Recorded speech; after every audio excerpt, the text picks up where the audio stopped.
今天在密西沙加的南部有2件事情要办，但是很不巧的是，2件事情当中空格了有40多分钟，没法安排其他的事儿，所以就来到了密西沙加的这个花圃来看一看，让我非常的喜出望外。这里头的话简直是太漂亮了，我就话就不多说了，就让大家静静的跟着我一起欣赏吧。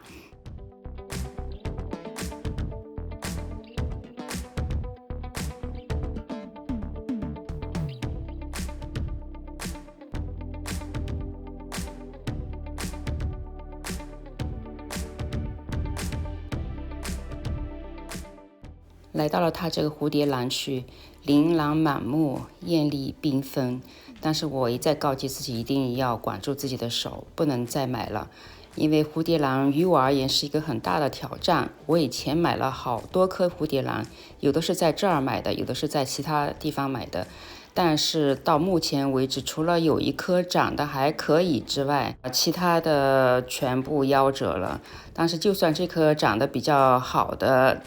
它抽出了花梗，但是也是还是迟迟没有开花。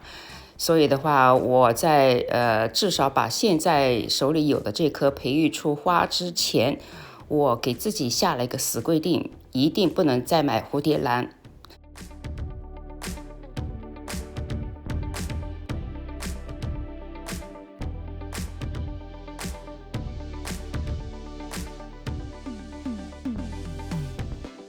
想拍一下价钱的，可惜这个手太臭了，然后手机也不给力，没拍清楚哈。我记得是不是很贵的？像这款就是放在矮处的这个粉白色的，应该是14、15块钱吧。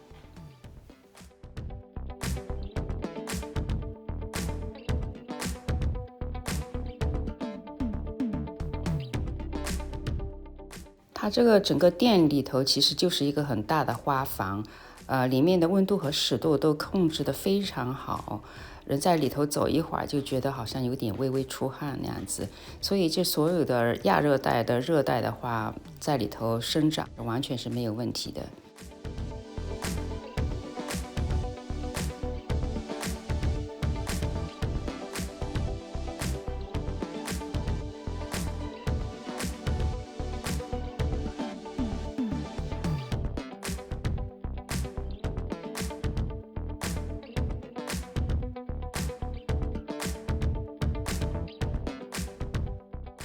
看到了这种多肉，没有养过，不知道好不好养。但是我看过有人养得很好的时候，真是非常可爱。它那个一串串肉嘟嘟的枝条挂下来，特别可爱。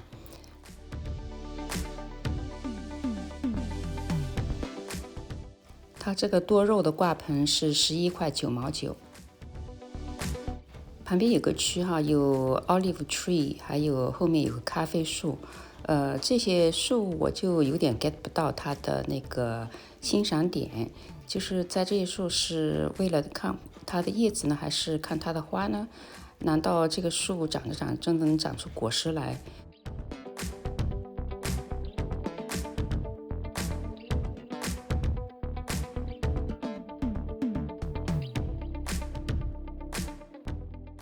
转身看到前方有一个非常艳丽的小区，然后过来一看是很多的绣球花，还有一些其他的热带花卉，比如说仙客来之类的。然后这些花卉虽然漂亮吧，如果在冬天买它的话，有一个事情一定要注意。几年前我有个惨痛的教训，就是买了一盆蝴蝶兰，然后完了出门的时候没有把它遮一下，抱到车里就看见有2朵花就蔫了。后来拿到家里之后，就很快它半只杆子的那个花都掉下来了。从那之后，就是在冬天买花的话，特别是这种盛开的热带花卉，我都会带一个袋子，就家里用的购物袋就行，就把它稍微的防护一下，那就好很多。因为从把花抱出门到上车这段距离，哪怕你把车停得离花房很近，这短短的几秒钟时间也足够构成对花的伤害了。来到仙客来的区，又一再的叮嘱自己一定要管好手，因为新克莱在加拿大这种气候下，在室内生长的话，它是不太可能复花的。然后到了现在，我觉得我养花已经到了一个阶段，就是希望这个花不是说只养一次它，然后完了就进垃圾袋了，而是就说它花后，如果我给予比较合适的照料的话，它能够再次复花。那样子就是一来是让我自己也觉得有点成就感，第二个的话，我觉得这也是体现了一个生命的一个过程吧，是让人觉得这个养花更加的有意义。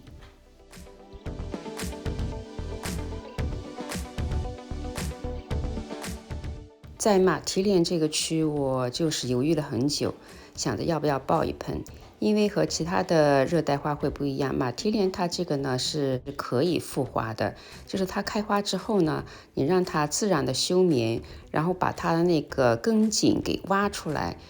但是我后来想想，现在它开花其实不是季节，它正经开花应该是夏天。然后完了到秋天的时候，它那个叶子枯萎之后，你再把那个根茎挖出来，然后在春天种。那这样子的话，现在买这个花，就有点不三不四了。然后完了这个花败了之后，那我是挖它还是不挖它呢？后来我想想，要不还是算了吧。马蹄莲其实很多地方都有的卖的，但是这个紫色的话，哎，让人也是越看越爱呀。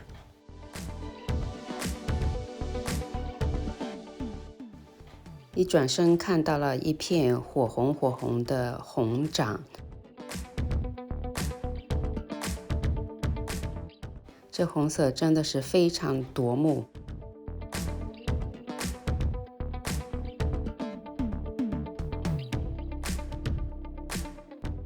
它这个真的是养得很好，我觉得应该是得益于它这个花圃里头的那个温度和湿度都控制得非常好吧。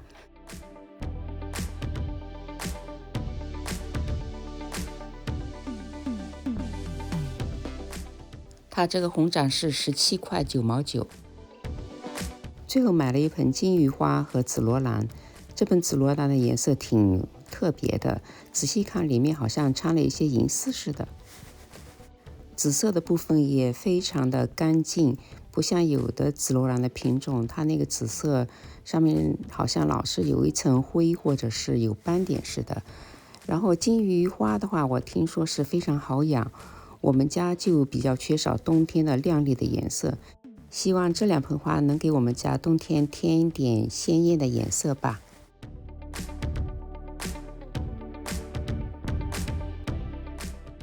最后一盆是在附近的花超买的金丝菊，当时看到这个双色的花瓣就马上给吸引住了。它这个正面是深红色，背面是那种黄色。然后我虽然知道这个花应该是不能复花的，但是想想还是买了，因为这个花的颜色好像是不是很多见。然后又让我想起小时候经常看到的那个杂志，或者是挂历，或者是年画上的金丝菊。那时候好像这种金丝菊很流行。现在看到这花，不禁想起小时候，感觉好亲切呀。